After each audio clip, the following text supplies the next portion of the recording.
Today, we're gonna install all the stuff I should have installed years ago. All right, so let's start with the catch can itself. And she should just drop right in here. Yeah. Okay, passenger side in. I don't know if that's gonna go back in.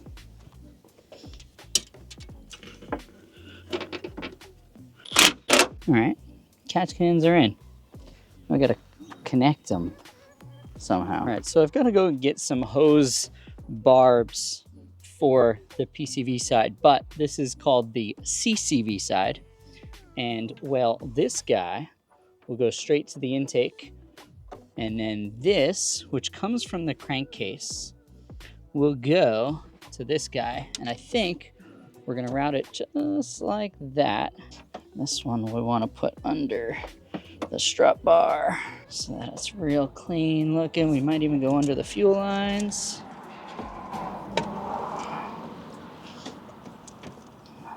Yeah, I think that might just be a tiny bit too short. I hope it'll fit.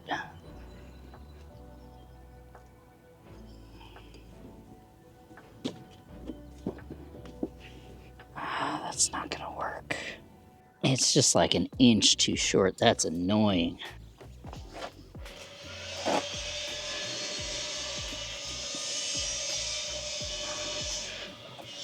Man, I really need a shop. If it's not birds, it's neighbors. If it's not neighbors, it's cars driving by. Hey, subscribe.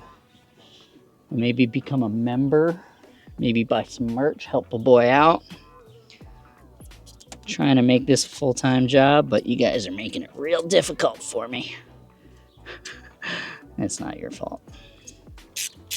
Okay, well, we struck out on the hose barb. I was able to get a nice long piece of hose so we can get that side squared away. I got some clamps, but the adapter that I need, the hose barb, I need a pair of 3/8 to 1/2 inch. Nobody had it. Not a single auto parts store, hardware store, or plumbing store had that in stock. So Amazon came through in the clutch. It'll be here tomorrow as a car goes by and ruins my audio. So in the meantime, we'll just button this up, and when I get those hose barbs, I'll just stitch that in, do a little movie magic, and you guys wouldn't even know if I didn't tell you. So you're welcome for the transparency. Okay, this is the hose that goes back into the intake. Oh yeah, she fits on there nice. Under there. Now I got an extra couple of inches because who doesn't want an extra couple of inches? But also because I wanted to make sure that I could route this perfectly the way I want it without rubbing on stuff. So now we can cut it down.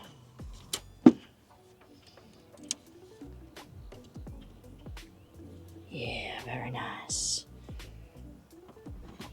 Cool. So we'll put a few zip ties on that, clean that up a little bit, make sure it's good and it's away from the pulleys. And then the car ruins my audio again. Yeah, but that's the driver's side catch can done. So we like that. The fog rolled in and my hair got flat. That's weird. Anyway, these are the hose barbs that we need to connect the right side catch can to the PCV system. So let's do that. Then we'll move on to the next step. At least the harsh light has been well diffused. We got some decent lighting here. So this is the PCV hose. This goes to the PCV valve and to that front nipple on the supercharger. What I'm gonna do is cut it about here, rotate this so that it's facing the can, and then we're gonna just connect both ends, and that's that. I know it looks like a totally different day because I had to order these nipples on Amazon. It's definitely not though, for sure. I wouldn't lie to you guys. So weird, it just started raining out of nowhere. Crazy. It's almost like a totally different day.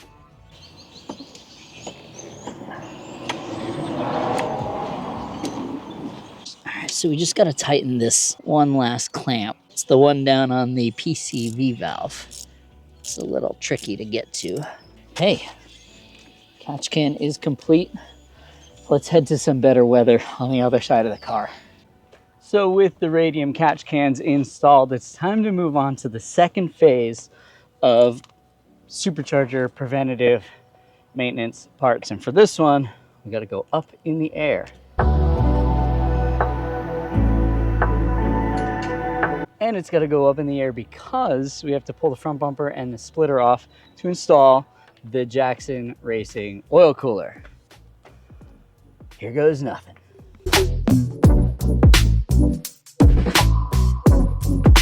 Sit rep the intercooler for the supercharger blocks the area for the oil cooler to install. So we might have to flip the oil cooler mounting upside down and mount it onto this lip, which does get a little bit more structure once the bumper's on, but I might want to make a bracket of some sort that holds it a little tighter. But the idea is to mount it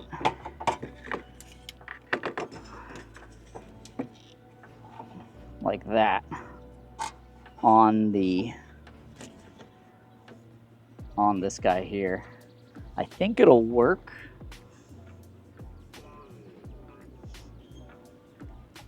I think it has to work. So yeah, kind of bummed that it's gonna block the intercooler a little bit, but we can maybe do some ducting in here to make it more efficient. But I think this is going to be the move. Just drill a couple of holes here. I can use the bracket as a template, you know, and then drill some holes, bolt it down. This is like the thin section of this guy, so it should work. I think that's how it's going to have to go, because it can't go up on the bar the way it's normally mounted. Yeah, so that's going to be the plan.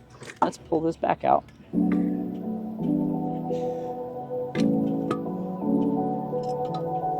And let's pull this back out.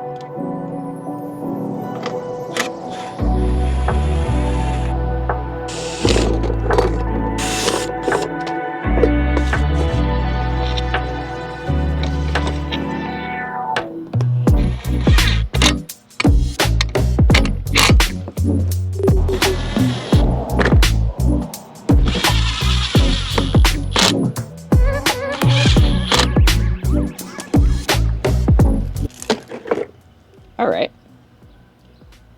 that worked out better than I thought. I don't hate it.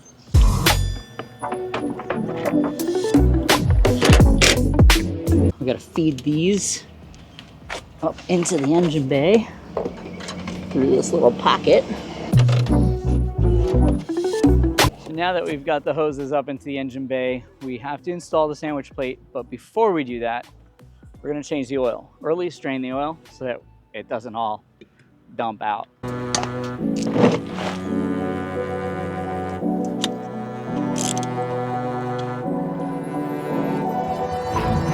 right, oil filter off, sandwich plate on. So we've got, this guy goes on first, then this guy goes on top, and it all threads together with this guy.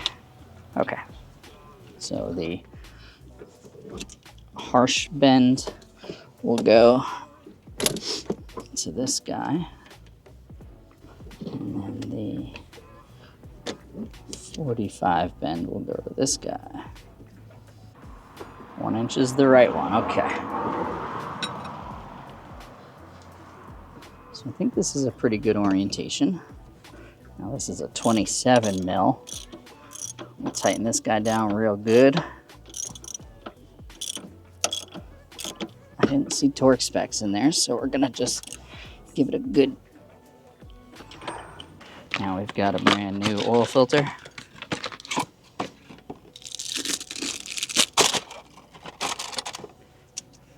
With some hoses in the way.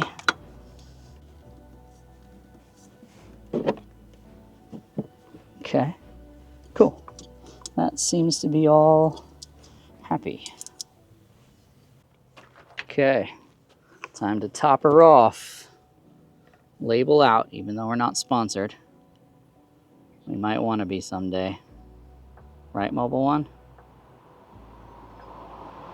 See?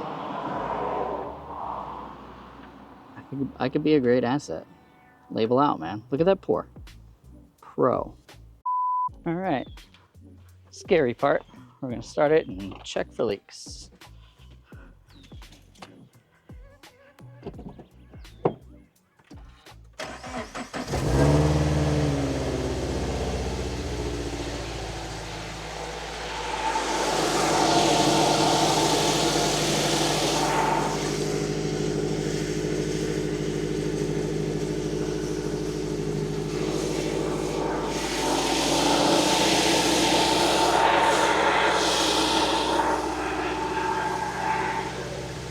Okay, no oil leaks, that's good.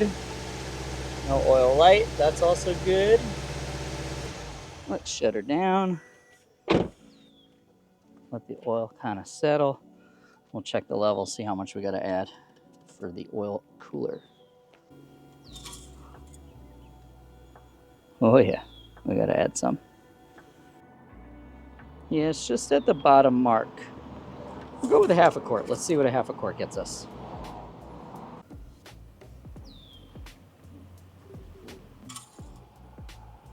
Right at the top dot. Nice.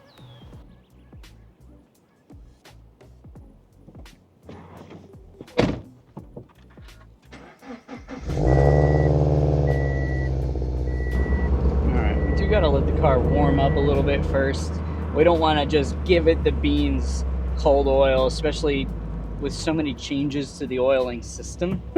So we're gonna just take it for a little cruise. I'm not expecting the car to be any faster, by the way.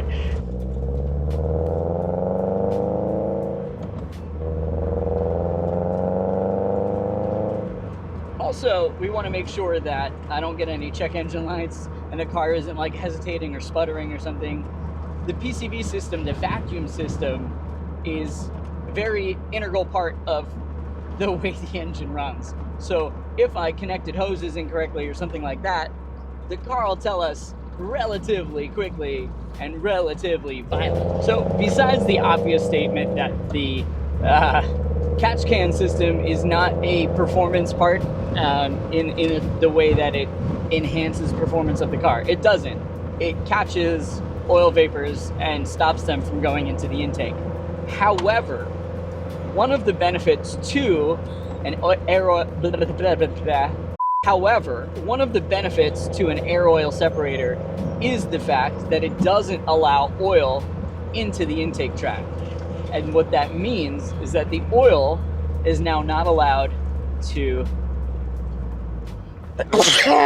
What that means is that the oil does not affect the effective octane of the fuel, which means that our fuel will be much more stable now.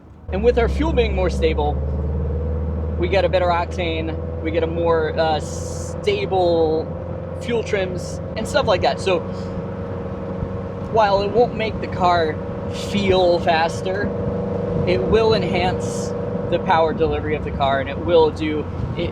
We're talking very minor form. Don't go out and buy yourself an air oil separator thinking that your car is going to be a bullet. It's not.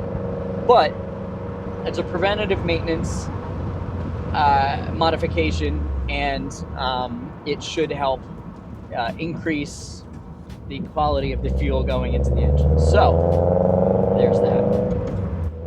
All right, so we're in a place where we can safely do a little pull.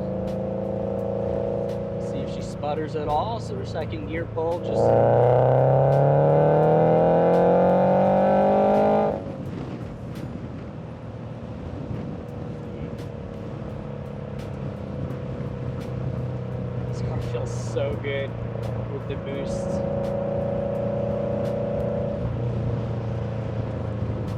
It just feels so good.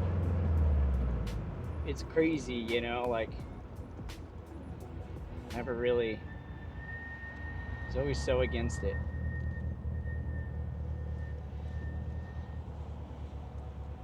And I don't really know why. I still am a little bit anti-turbocharger. I don't like waiting for my boost. Good Lord. So we got a couple of really good pulls in, and I'm happy to report it's no different. I don't know what you guys expected. It wasn't supposed to be faster. Maybe it's me, maybe I hyped it up a little bit. It's fine. It wasn't supposed to be faster. It's supposed to be more reliable. Cooler oil, less oil going into the intake means cleaner air. We can capture that oil. We can track that oil now. Any of the blow-by that used to go into the intake will now go into these catch cans. And we can track it. We can see just how healthy the engine is, because keep in mind, she's got 112,000 miles on her, and I just slapped it with 10 PSI of boost. But we've got a lot of stuff coming. Autocross season is upon us. Racing season is upon us. We've got some changes happening to the car, possibly. I think this has run its course, and I think it's time to go back to clean street car looking stuff. Got a few more mods that I want to do, supporting mods for the Supercharger. It is way too fast. We're going to correct that as well. It has no grip. We're going to correct that as well. We got a lot to do, so hit that subscribe button, man. We're doing more stuff with this. We're doing more racing stuff. We're doing lots of stuff. So stick around, hit that subscribe button, hit that like button, all that silly shit that the YouTubers tell you to do. Consider joining the membership. There's a little button down there. It says join. Pay a couple bucks a month. You get to see videos early and a couple of other perks. We've got a few people on board already. Thank you guys for being here. I'll see you guys next Taco Tuesday. And I got to run over here to do the slap.